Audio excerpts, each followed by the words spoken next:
guys, welcome to the third episode in my Honda CBX1000 story. In this episode, we're in the workshop, we're in the shed, so that's nice. I'm going to actually get my opportunity to have a look at the bike, have a look at its paperwork, have a look at its history, actually physically crawl over the bike and have a look at what's what state it's in, what's present, what's missing, and give myself a bit of an overview of the bike. The question that must be asked also is, why did I choose to buy a CBX? I remember in the 80s when I was a kid coming home from university on my little tiny GP100 200-mile ride each way, that my mother said to me, you know Cousin Malcolm, I know Cousin Malcolm, he's got a very special motorbike. Obviously my mother had no idea what it was, but she described it as a very special motorbike. I then said to her, well, you know, next time I come home, find out what it is. And she gave me the news that it was a Honda CBX1000. If you're riding your first ever motorbike, a 100cc little tiny single cylinder 2-stroke Suzuki, the whole idea of a 6-cylinder 1000cc motorbike, it is just mind-blowing. So this motorbike was always very special to me right from my absolute first days of riding a motorbike. Now, having said I've purchased a CBX, my all-time favourite motorbike, the pinnacle of motorcycling design in my opinion, has to be the early 70s Kawasaki Z1. I just like the simplicity, I like the retro styling, which at the time was cutting edge. I like the naked appeal of it. It just all works for me. It's just correct. I've never owned a Z1. I guess I never will own a Z1. I have, however, owned 3 Z650s, Z650. It's the poor cousin to the Z9, to the Z1. However, it shares numerous components. There's interchangeable components. The styling is very similar. The components are interchangeable. They're generically the same, but the 650 is smaller and not as prestigious. As I said, I've had 3 of these 650s. One of them, my first one, I purchased in the 80s when I was a student. At the time it was almost worthless. It was a really old ratty version. In fact, the pictures behind some of these posters, some of these magazine articles are about the Z650. Anyway, moving on. The Z650 I still own. I've still got one on the road. I've still got one that functions. I'll put up my last 2 Z650 videos. The most notable one will be prior to the COVID lockdown. I did a trip from the UK to Finland on my Z650 through 9 countries. If you count the UK, it was 9 countries. And there's a lovely video which was in a film festival and things like that. So why have I got a CBX? One statement, one reason, and it has to start with 6 cylinders, 6 carburetors, 6 exhaust manifolds. The Honda CBX is the pinnacle of 1970s inline 4-stroke air-cooled engines. There isn't one to beat it. One of the tasks I've been doing is I've been correlating all the paperwork. What I've done is I've presented it in terms of a chart, in terms of a grid, so that we can have a look at the owners, we can have a look at the mileage. I can give you an overview of the history of the bike. Well, the first character that bought the bike was a chap called Ivan. He bought the bike on the 19th of September 1978. Obviously when it came it had no mileage. He bought it from Osborne Honda in Colchester. The distance from his house, because I have his address in my notes, and the Honda dealer where he purchased it was a mere 2 miles. He then sold the bike on the 18th of September 1984.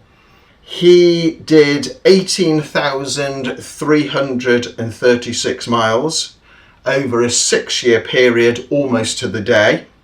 That meant that he was doing an average annual mileage of 3,056 miles. The second owner was Malcolm, who's my uncle. Malcolm bought the bike on the 18th of September 1984.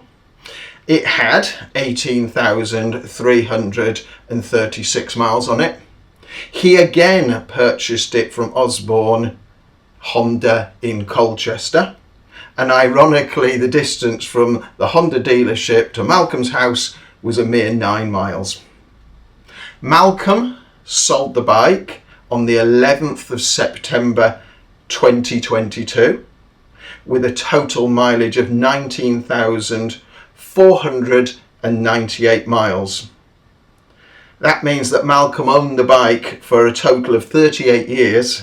And I know you can do anything with numbers and datas, but that means that Malcolm did an average annual mileage of a mere 80 miles.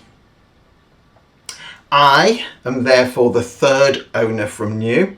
I bought it on the 11th of September 2022. As I've said, 19,498 miles on the clock. It was a private sale from my uncle. I live 162 miles away from its original Osborne showroom in Colchester. So the bike really has not travelled any distance whatsoever, geographically or in miles actually on the road.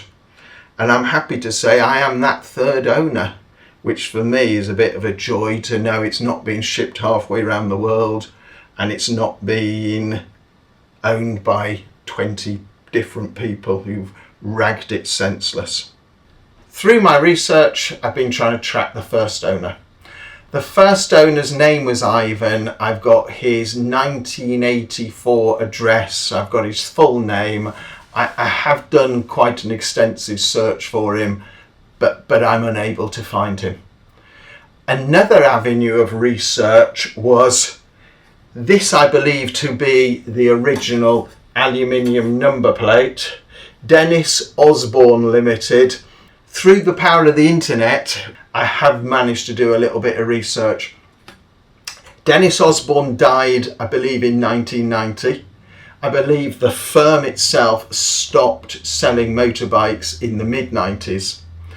Dennis's son is, however, around, and I have been in correspondence with Dennis's son. I think it's safe to say when somebody bonds with a motorbike, they then think their motorbike is the best. And it might be the best because it's the shiniest or the quickest or the furthest distance or whatever it is. But it's human nature to think yours is the best because you've invested time and effort and love in your bike. I've got a couple of examples here where I'm not saying mine's the best, but I'm saying where mine is quite a special example. Second one's quite good. First example is within the paperwork I have, and I'm sure not everybody on a 1978 bike ends up with the owner manual. It's not only the owner's manual, it's also the owner's manual with the specification insert at the back here, which is so fragile I'm sure this gets lost. It looks like an afterthought from Mr. Honda. So there's a little specification insert there, and then there's another one which unfortunately has been ripped out because presumably somebody's used it, but it is the wiring diagram. So I'm guessing that's quite a special thing. The next thing I believe is very special. I had a very quick look. I took off the seat. Underneath the seat there's a little tiny door that you access with a key. I open the door. This is what I found. I found a plastic bag with a Honda sticker, with a Honda reference code on it. Inside the plastic bag, and I doubt this is even, it's barely seen the light of day, is the original toolkit. If you look at how shiny and clean the press studs are, this is just absolutely immaculate. And then the tools, again, the tools are absolutely never used. They oh, drop one. They're just unused. These are brand new 1978 tools. I don't know if there's a full set. I think I'm going to go through and people can advise me whether it's a full set or not. But I think this is a reflection of what a unmolested 3-owner from new motorbike this really is. Right, let's have a look at this toolkit in a bit more depth. That's obviously the barcode reference number. Is that from 1978? Did they have barcodes in 1978? I don't know, but that's the bag that it came in. That's the, and it, you know, it's not even got any holes in it. Oh, it has. It's got the smallest little hole there, but look at it. There's no rust on there whatsoever. Right, let's have a look what we've got in the way of tools then. Somebody can tell me whether this is a complete set. A little tiny pair of pliers, absolutely unused, no dirt or oil in them whatsoever. Pair of pliers, this'll be a spark plug remover by the looks of things, complete with its rubber, so that when you pull it out the spark plug comes. And again, which one goes in here? Not that one, presumably. There we go, and that's a little Tommy bar for the spark plug remover.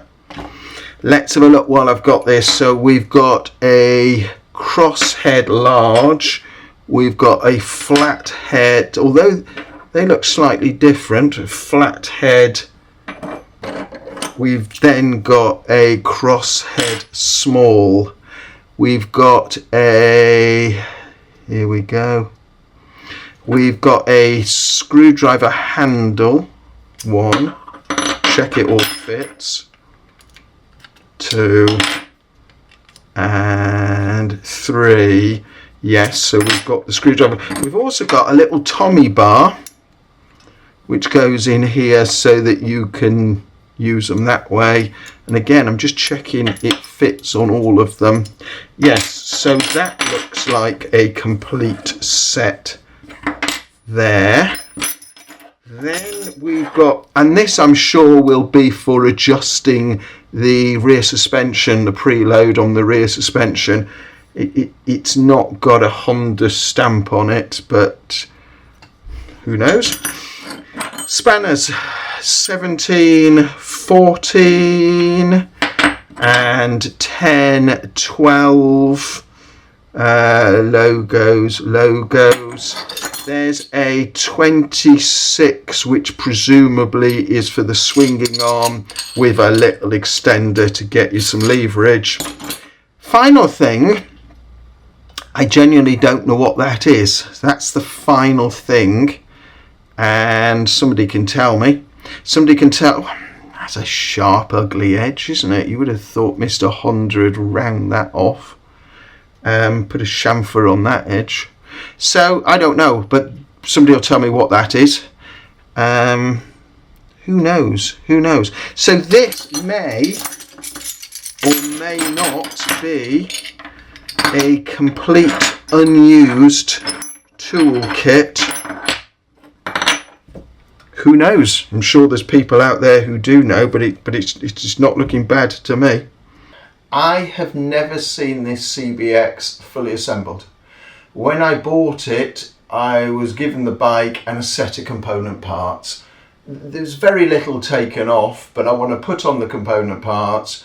I want to go through, check it's all there, have a look at it, familiarise myself with what's there, what's missing, what needs doing.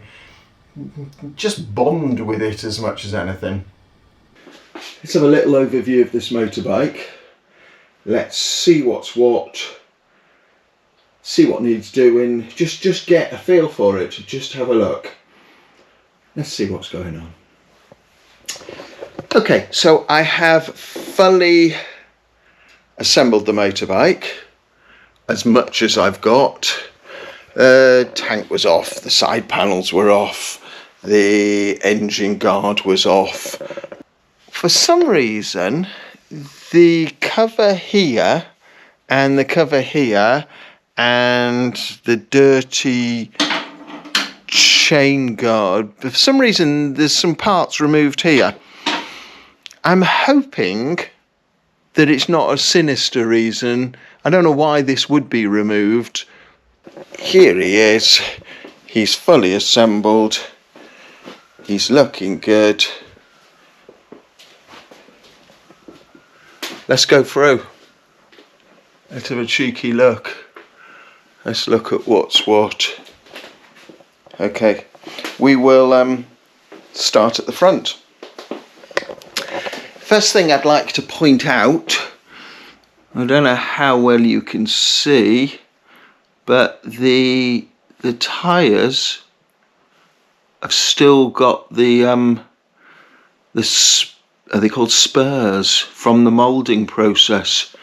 They've still got this central line here. You know, these tyres have never been used. That's what I'm trying to illustrate. Somewhere, if we look carefully, somewhere on the tyres, there is a date stamp. Is it this one here? Is that week number 48 in the year 06? So let's do some maths. These tyres are going to be, oh, are they 17 years old or something like that? What I'm trying to illustrate is these tyres are absolutely brand new, never used, but they're years and years and years old. Next thing I want to look at is these wheels, which all look intact, but my God, they're ugly, aren't they? They really are ugly wheels. Aren't they laughingly called the Super Dream wheels? You know, give me spoke wheels every single time. I'm really, really not happy with these wheels. The discs are barely worn. No, the discs are absolutely happy. The calipers are, however, pretty seized. The pistons in the calipers really are quite seized. If I try, the wheel will rotate, but it barely rotates. They've got some nice hoses on them, haven't they? I rather like those steel braid. Oh look, steel braided hoses all the way up to the top there. Yes, it's there you go, steel braided inside there. That's rather nice. So tyres are brand new but years old. Calipers, the pistons are pretty seized. The wheels are quite disgusting. Front forks are immaculate. There isn't a single bit of pitting on those front forks. I know it's not been used in years, and again, there is no leaking oil from the front forks. Head bearings seem to be all right, and there doesn't seem to be any play in it whatsoever. Yes, that's tidy. All the bits are here, aren't they? You know what I mean? All the little bits, and okay, that might be a bit loose, but it's not the end of the world, is it? Right, let's have a look here. Let's have a look. Like I don't like the wheels, I don't like the handlebars. I like a traditional one-piece handlebar. These they're just too modern for me. You know, bring back the Z1, the Kawasaki Z1. I want a proper traditional handlebar. Even this instrument cluster, it's too modern and automotive for me. You know, I like it slightly simpler. I like proper, well, I suppose they are proper. Perhaps if they were silver or chrome plated, they would shine out a bit more. Yeah, let's have a look. Yeah, it's all present and correct, isn't it? Really is all present and correct. Where should we go to next? Let's come down to the engine. So we've got an oil cooler. We have 6 cylinders, which is the beauty of the vehicle, isn't it? That's lovely. 6 into 1 exhaust. This is nice. We've still got the rubbers inside here. Those rubbers. I've seen these without the rubbers. Let's get the wander lamp and have a look at what's what in here.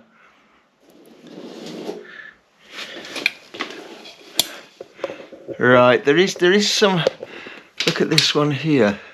There is some plumbing that's astray. Let's have a look here. Look, there's another one here that's astray. That there is some plumbing that's a bit unconnected. Right, side panels. I'm not happy with these red side panels. You know, one of the key style features of the CBX is a matte black side panel, and this red side panel really does not please me.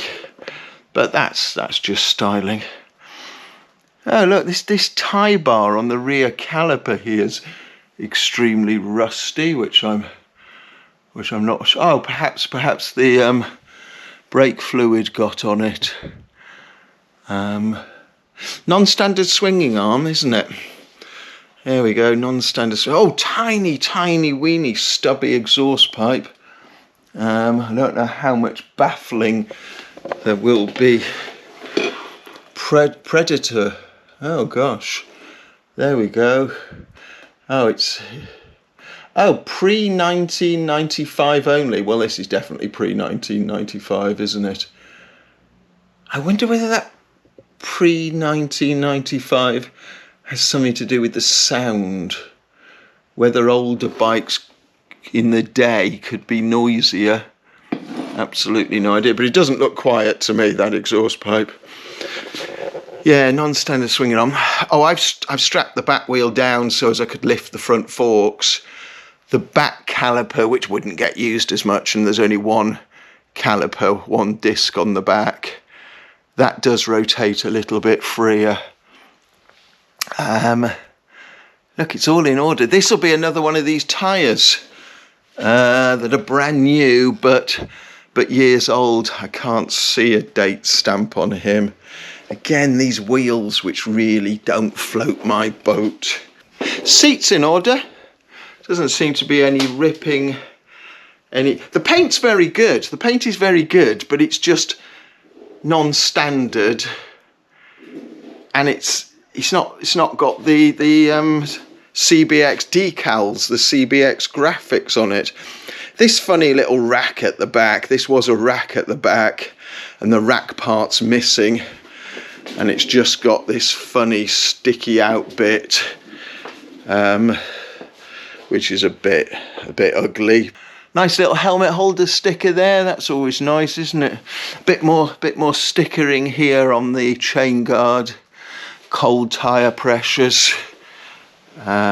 Center stand and side stand, which is rather nice.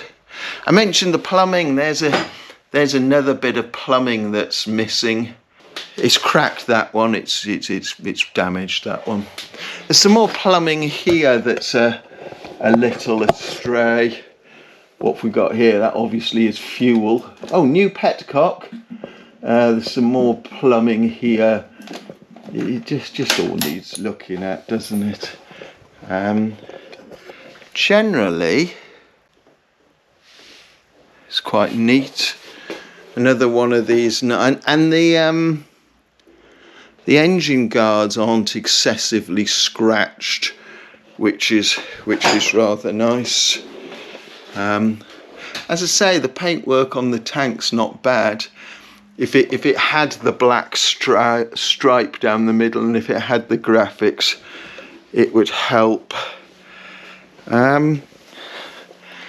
You know, it's amazingly present and correct, but I suppose that's the beauty of having a two-owner motorbike, with the last owner owning it for so many years, that he's not, apart from the paintwork, which he did do, he's not molested it, and he's not damaged. Shock absorbers. They, I assume, are the original shock absorbers. Oh yes, I can see a bit of oil. Yes, you know, those seals have to have gone, don't they? Chain and sprocket, actually. Chain and sprocket. Look at how tidy that chain and sprocket. Gosh, it's a split link. Wow, I wonder whether that's a measure of how old it is. I'm surprised there is a split link chain on a motorbike of this horsepower, but I guess that's the way it was in those days. You know, perhaps the technology, you know, I'm imagining this chain and sprocket's been on here for 15 years and never used, like the tyres. See, it's all present and correct, isn't it? Yeah, it's absolutely lovely. Right, well, there's a tiny overview. I would like to tinker with the paint and make it look more like Honda CBX with the black stripe.